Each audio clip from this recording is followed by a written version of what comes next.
कृष्णा। ओम नमः शिवाय। प्रेम से बोलिए गौरी पुत्र गणेश भगवान की जय हो।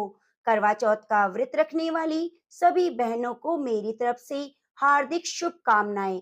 चौथ माता के आशीर्वाद से आप सभी का अखंड सौभाग्य बना रहे, जीवन सुखी और संपन्न हो। इसी मंगल कामना के साथ आज आप सुनेंगे करवा चौथ की संपूर्ण व्रत कथा। इसके साथ ही गणेश भगवान की कथा और चौथ माता की कथा। इस दिन के लिए सुहागन महिलाएं साल भर बड़े बेसब्री से इंतजार करती हैं। यह दिन आने पर बड़े ही श्रद्धा भाव से इस व्रत को करती हैं। करवा चौथ का त्योहार पति पत्नी की मजबूत रिश्ते, प्यार और विश्वास का प्रतीक है। प्राचीन कथाओं के अनुसार करवा चौथ की परंपरा देवताओं के समय से चली आ रही है। माना जाता है कि एक बार देवताओं और दानवों में युद्ध शुरू हो गया। उस युद्ध में देवताओं की हार हो रही थी, तो ऐसे में परेशान होकर सारे देवता ब्रह्मदेव के पास गए और कहा, हमें इस संकट से निजात दिलाओ। तो सारे संसार के संचालक पितामह ने कहा, इस संकट से बचने के लिए सभी देवताओं की पत्नियों को अपने पतियों के लिए व्रत रखना चाहिए और सच्चे दिल से उनकी विजय की प्रार्थना करनी चाहिए। ऐसा कहते हुए ब्रह्मदेव ने वचन दिया कि ऐसा करने से आपकी निश्चय जीत होगी। तो ब्रह्मदेव की यह बात सभी देवताओं की पत्नियों ने खुशी खुशी स्वीकार कर ली और सभी ने व्रत रखा।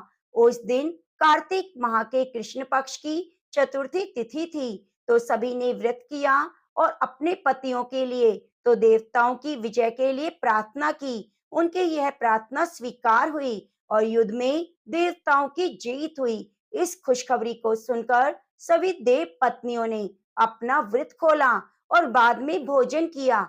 उस समय आकाश में चांद भी निकल आया था, तो माना जाता है उसी दिन से करवा चौथ के व्रत की परंपरा शुरू हुई। करवा चौथ के दिन व्रत रखने वाली हर बहन को मेहंदी अवश्य लगानी चाहिए। माना जाता है कि जिस लड़की के हाथों में मेहंदी ज्यादा गहरी होती है, उसे अपने ससुराल में पति और ससुराल वालों का ज्यादा प्रेम मिलता है। मेहंदी का रंग गहरा पति की लंबी उम्र भी दर्शाता है। इस व्रत में भगवान शिव, शंकर, माता पार्वती जी, कार्तिकेय जी, गणेश, चंद्रदेव और चौथ माता की पूजा अर्चना अवश्य करनी चाहिए। अगर व्रत रखते हैं तो हमें करवा चौथ के व्रत की कथा भी अवश्य सुननी चाहिए, जिससे घर में सुख शांति बनी रहती है।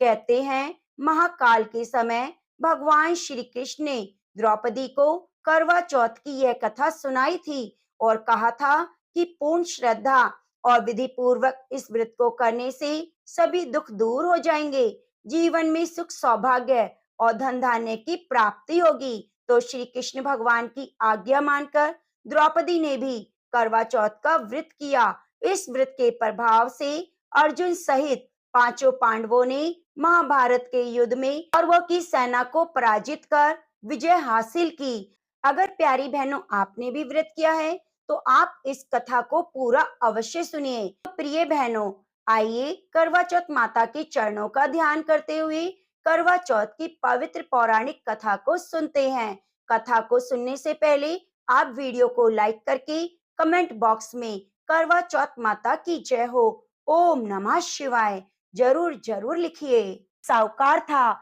जिसके 7 बेटे और एक बेटी थी। सातों भाई और बहन एक साथ बैठकर भोजन करते। एक दिन कार्तिक की चौथ का व्रत आया तो भाई बोला, बहन आओ भोजन कर लें। बहन बोली, आज करवा चौथ का व्रत है, चांद उगने पर ही मैं भोजन करूंगी। सब भाइयों ने सोचा कि चांद उगने में बहन भूखी रहेगी, तो एक भाई ने दिया जलाया, दूसरे भाई ने छलनी लेकर उसे ढका और नकली चांद दिखाकर बहन से कहने लगे, चांद निकल आया है, चल अर्घ दे दे। बहन अपनी भाभीयों से बोली, चलो भाभी अर्घ दे दो। भाभिया बोली, तुम्हारा चांद उगा होगा, हमारा चांद तो रात को उगेगा। बहन ने जब अकेले ही अर्घ दे दिया और खाने लगी तो पहले ग्रास में बाल आ गया, दूसरे ग्रास में कंकड़ आया, तीसरा ग्रास मुंह की ओर किया तो ससुराल से संदेश आया कि उसका पति बहुत बीमार है, जल्दी चलो। माँ ने जब लड़की को विदा किया तो कहा कि रास्ते में जो भी मिले उसके पांव लगना, और जो कोई सुहाग का आशीष दे पल्ले में गांठ लगा लेना, उसे कुछ रुपए देना। बहन जब भाइयों से विदा हुई तो रास्ते में जो भी मिला उसने यही आशीष दिया कि तुम 7 भाइयों की बहन हो, तुम्हारे भाई सुखी रहें, तुम उनका सुख देखो। सुहाग का आशीष किसी ने भी ना दिया।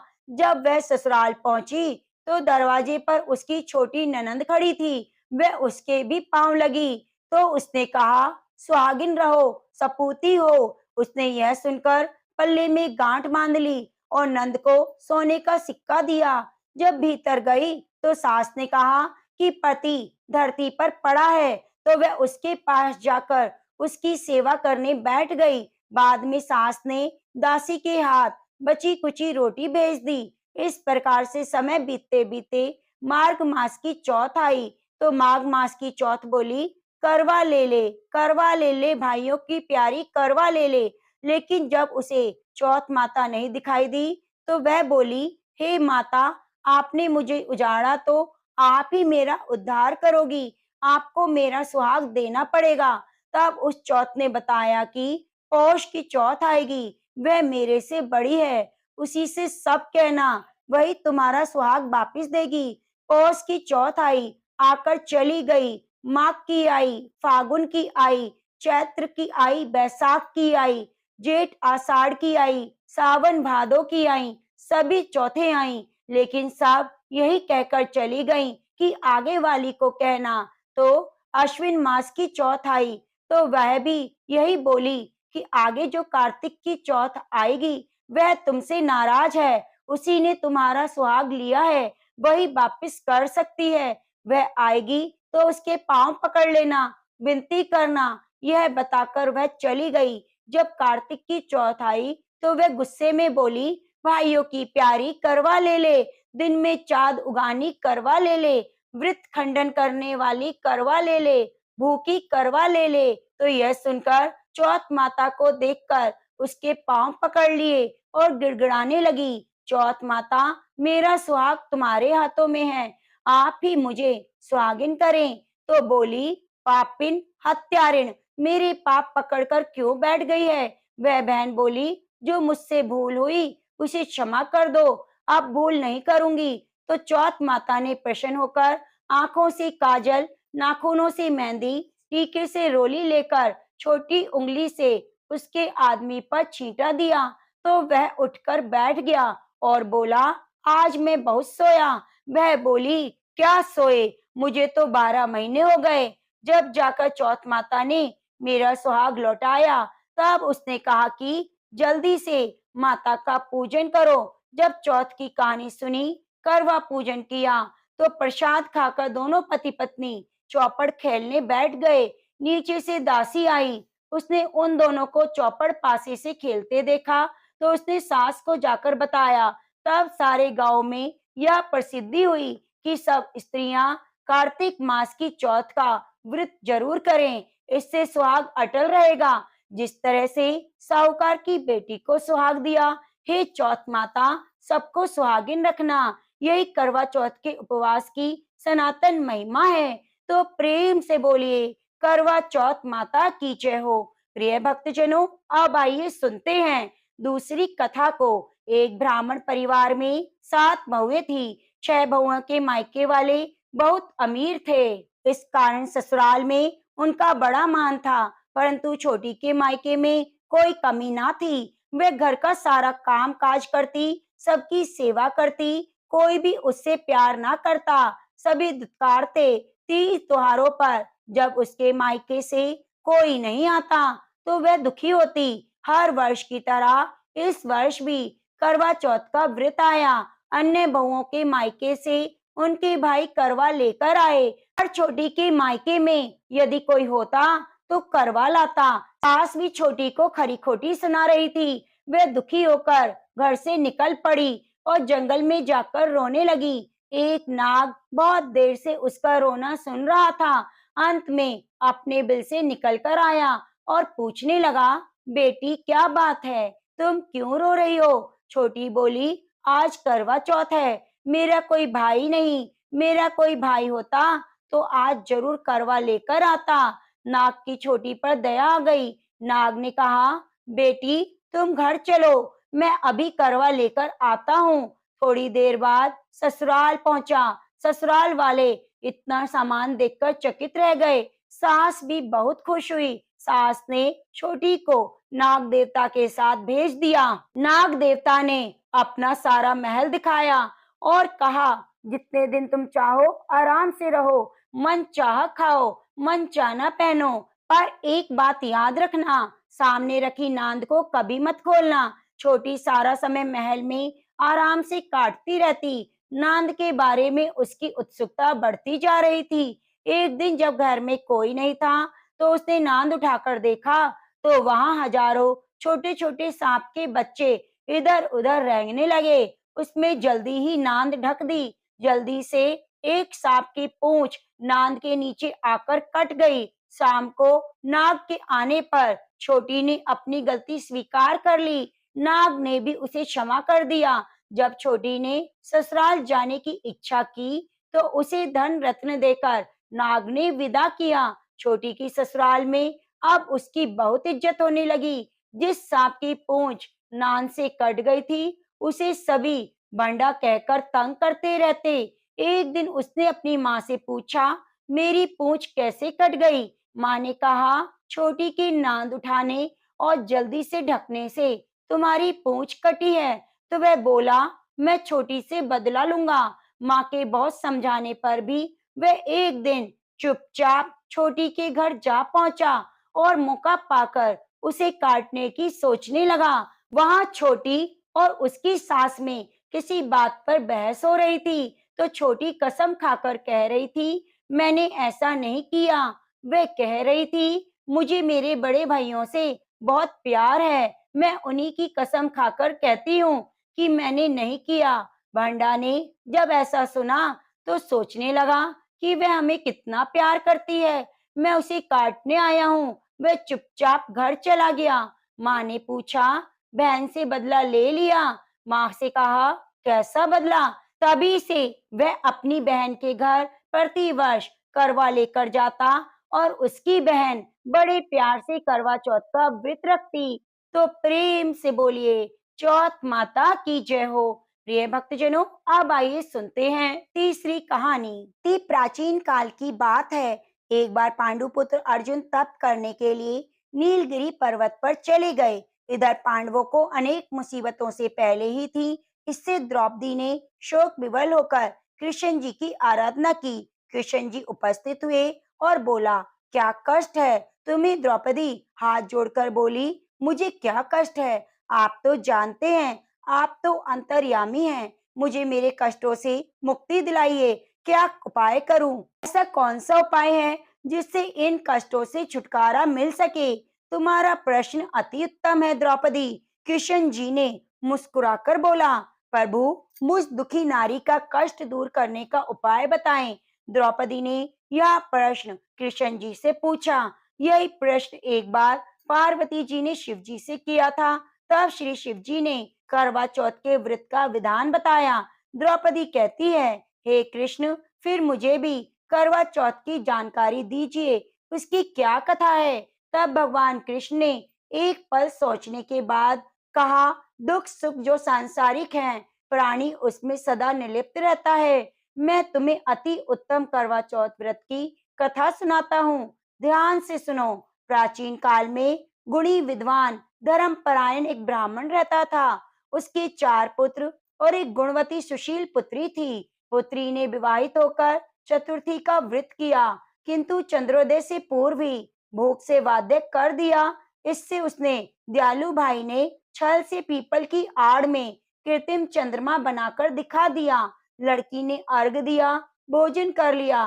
भोजन करते ही उसके पति की हृदय गति बंद हो गई। इससे दुखी हो उसने अन्न जल त्याग दिया। उसी रात्रि में इंद्राणी भू विचरण करने आई। ब्राह्मणी पुत्री ने उसे अपने दुख का कारण पूछा।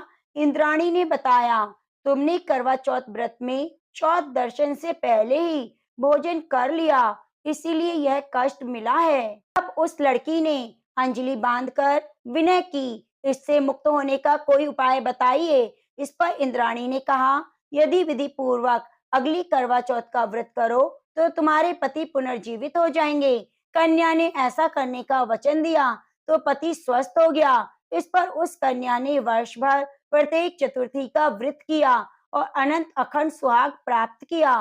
किशन जी ने कहा, द्रौपदी, यदि तुम भी व्रत करोगी तो तुम्हारे सभी कष्ट दूर हो जाएंगे। इस प्रकार द्रौपदी ने यह व्रत किया और पांडव सभी क्षेत्र में विजय हुए। इस प्रकार सौभाग्य, पुत्र पौत्र आदि धन धान्य की इच्छुक स्त्रियों को यह व्रत विधि पूर्वक करना चाहिए। इस व्रत में भगवान शंकर की आरती की जाती है और चौथ माता की भी आरती की जाती है। साथ ही भगवान गणेश की पूजा की जाती है। तो प्रेम से बोलिए, चौथ माता की जय हो। प्रिय भक्तजनों, अब आइए करवा चौथ की चौथी कहानी को सुनते हैं। प्राचीन काल में करवा नाम की एक पतिव्रता स्त्री अपने पति के साथ नदी किनारे गांव में रहती। कार्तिक मास के कृष्ण पक्ष की चौथ के दिन उसका पति नदी में स्नान करने के लिए गया। स्नान करते समय एक मगर ने उसका पैर पकड़ लिया।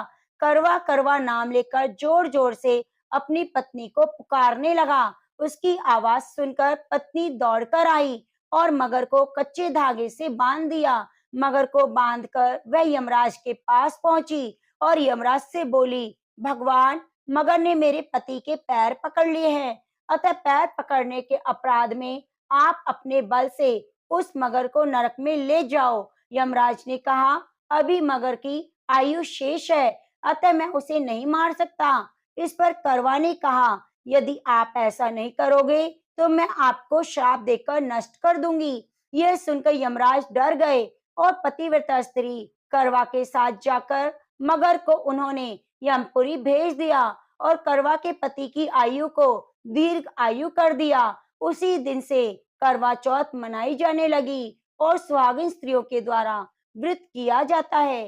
हे करवा माता, जैसे आपने अपने पति की रक्षा करी, वैसे सभी के पतियों की रक्षा करना, कहानी कहने सुनने वाले की रक्षा करना। तो प्रेम से बोलिए, करवा चौथ की जय हो। प्रिय भक्तजनों, अब आइए सुनते हैं चौथ माता की कथा। इस कथा को सुनने से ही व्रत को पूर्ण माना जाता है, समस्त मनोकामनाएं पूरी हो जाती हैं। एक नगर में एक बूढ़ी माँ रहती थी। वे अपने बेटे की सलामती के लिए 12 महीने की चौथ का व्रत करती। हर चौथ को पंसारी से थोड़ा गुड़ और घी लाकर 4 लड्डू बनाती, एक बेटे को देती, एक से पूजा करती, एक हथेली निकालती और एक चांद उगने पर खुद खा लेती। एक बार उसका बेटा ताई से मिलने गया। ताई ने बैसाखी चौथ का व्रत किया। ताई ने पूछा, माँ तो 12 चौथ रखती है। ताई बोली, तेरी माँ तेरी कमाई से तर माल खाने के लिए 12 चौथ रखती है। तू परदेश जाए तो वह एक भी चौथ ना करे। लड़के को लगा ताई सच कह रही है। घर जाकर माँ से कहा, मैं परदेश जा रहा हूँ, यहाँ तू मेरी कमाई खाने पीने में उड़ा देती है। माँ ने समझाकर उसे रोकना चाहा, पर बेटा नहीं माना। माँ ने उसे साथ ले जाने के लिए चौथ माता की आंखें दी और कहा, मुसीबत में ये आंखें तेरी मदद करेंगी। आंखें लेकर रवाना हो गया। घूमते घूमते एक नगर में पहुंचा। उसने देखा एक बूढ़ी माँ रोती जा रही है और बनाती जा रही है। उसने पूछा, बूढ़ी माँ ने कहा, बेटा, इस नगर की पहाड़ी में एक दैत्य रहता है। पहले वे नगर में आकर कई लोगों को खा जाया करता था और उसके बाद राजा ने निश्चय किया कि हर घर से एक आदमी दैत्य के पास भेजेगा। आज मेरे बेटे की बारी है, इसलिए मैं रो रही हूँ, उसी के लिए पुए बना रही हूँ। यह बोला, तू पुए मुझे खिला दे, तेरे बेटे की जगह मैं चला जाऊंगा। बूढ़ी माँ ने खीर पुए उसे खिला दिए। वह पीकर खाकर सो गया। रात को राजा के सैनिक आए। बूढ़ी माँ ने उसे भेज दिया। दैत्य के सामने पहुंचकर उसने चौथ माता की आंखें दैत्य की तरफ फेंक दी। चौथ माता, यदि मेरी माँ मेरी सलामती के लिए व्रत करती है तो दैत्य का सिर कटकर गिर जाए। फिर तुरंत दैत्य का सिर कट गया। लड़का वापस आ गया। राजा ने उपहार देकर विदा किया। चलते चलते वह दूसरे नगर में पहुंचा। उस राज्य में आवा तभी पकता था जब एक इंसान की बलि दी जाती थी। सिपाहियों ने उसे पकड़कर आवे में चुन दिया। लड़के ने आंखें आवे में डाली और कहा, चौथ माता, यदि मेरी माँ व्रत करती है मेरे लिए तो आवा बलि लिए बिना झट से पक जाए। ऐसा कहते ही आवा तुरंत पक गया। आवे में से मिट्टी की जगह सोने चांदी के बर्तन निकले। अंदर से लड़का बोला, बर्तन धीरे धीरे निकालना, मुझे लग ना जाए। राजा ने उसी निकलवाया और पूछा, तुम आवे में कैसे बच गए? लड़के ने बताया, उसकी माँ चौथ माता का व्रत करती है, व्रत के कारण ही वह बच गया। राजा को तब विश्वास हुआ। उसने एक चांदी की सुराही मंगवाई और कहा कि सुराही की नली से निकलकर दिखाओ, तभी मुझे विश्वास होगा। लड़के ने चौथ माता को याद किया, आंखें सुराही में डाल दी और कहा, मैं भंवरा बनूं, सुराही से निकलूं। लड़का तुरंत भंवरा बनकर सुराही से निकल गया। तब राजा खुश होकर राजकुमारी की शादी उसके साथ करवाई। सभी लोगों को चौथ माता का व्रत करने को कहा। उसे अपनी माँ की याद आई। उसने राजा के पास जाकर खुद के नगर जाने की इच्छा जाहिर की। राजा ने रथ, घोड़ा, हाथी और खूब धन दौलत देकर विदा किया। चौथ के दिन वह अपने नगर पहुंचा। वह अकेला पंसारी के यहाँ माँ का इंतजार करने लगा। सोचा, आज चौथ है तो माँ जरूर आएगी। थोड़ी देर बाद लकड़ी टेकती हुई माँ आती दिखाई दी। उसकी माँ की आंखों में जाले आने के कारण दिखना कम हो गया था। लड़के ने जानबूझकर पैर लगाया और स्त्री के बेटे को अपशब्द कहने लगा। माँ ने उसे पहचाना नहीं और कहने लगी, भैया मुझे चाहे कितनी गाली दे लो पर मेरे बेटे को कुछ मत कहना। यह सुनते ही बेटा माँ के चरणों में गिर पड़ा।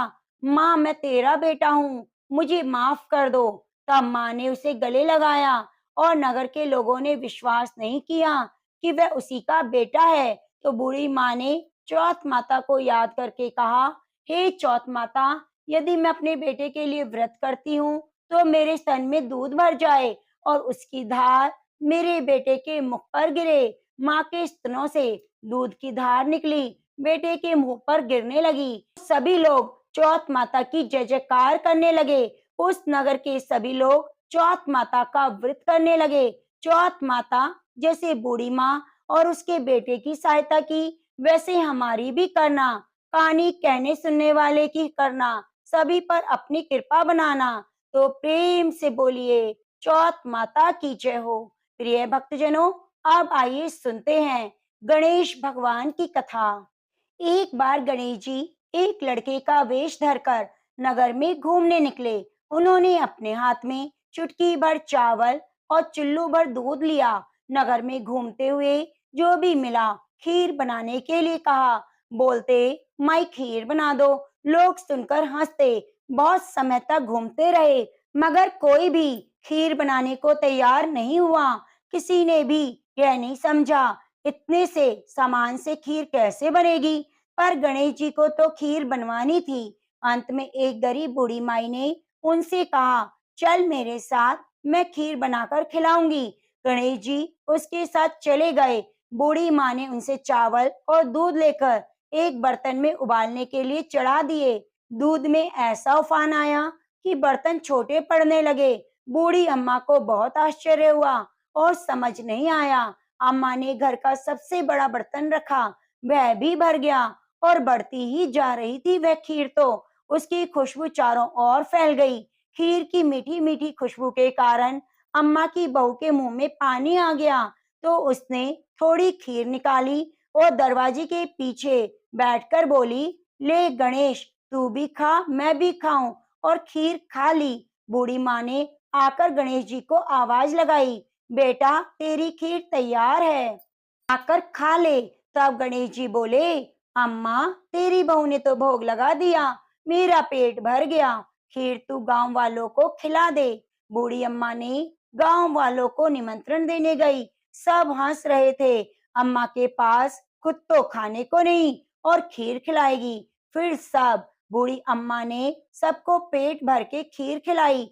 ऐसी स्वादिष्ट खीर उन लोगों ने अभी तक ना खाई थी। सभी तृप्त होकर खीर खाई, लेकिन फिर भी खीर खत्म न हुई। बुढ़िया माई ने कहा, हे गणेश भगवान, क्या करूं, ये खीर तो खत्म ही नहीं हुई। गणेश जी ने कहा, पास पोखर में धोकर आ जाओ। तो वह पोखर में धोकर आई। वह पोखर खीर कुंड बन गया। राजा ने दरबार में बुढ़िया को बुलाया और बोला, बुढ़िया माई, कल तक तो भूखी मरती थी, आज क्या जादू टोना कर दिया जो पोखर को खीर कुंड कर दिया। पूरे राज्य में तूने खीर का भंडारा किया। तो बुढ़िया माई ने गणेश भगवान की सारी बात बता दी। तो राजा ने पूरे मोहल्ले में ढिंडोरी पिटवा दी कि कोई भी पूजा पाठ करने से पहले गणेश भगवान का नाम जरूर ले। गणेश भगवान सभी के धन लक्ष्मी के भंडारे भरने वाले हैं। गणेश भगवान बूढ़ी माई से बोले, बूढ़ी माई, मैं बहुत खुश हूँ, बता तुझे क्या चाहिए। बूढ़ी माई बोली, नहीं बाबा, मुझे कुछ नहीं चाहिए। गणेश भगवान बोले, नहीं कुछ तो मांग ले। तो बूढ़ी माई बोली, सोने के कटोरे में पोते को दूध पीता हुआ देखूं। गणेश भगवान जोर जोर से हंसने लगे और बोले, बूढ़ी माई, तुझे तो कुछ नहीं चाहिए था, तूने तो सब मांग लिया। जो अपड़ी में लात मारी तो महल दुमेले हो गए। सोने के कटोरे में पोता दूध पी रहा है, बेटे बहू हो गए, नाती पोतीन हो गए, घर में धन लक्ष्मी के भंडारे भर गए। तो प्रेम से बोलिए, गणेश भगवान की जय हो। हे गणेश भगवान, जैसे आपने बूढ़ी माई के भंडारे भरे, ऐसे कहानी कहने सुनने वाले सभी के भरना। तो प्रेम से बोलिए, करवा चौथ माता की जय।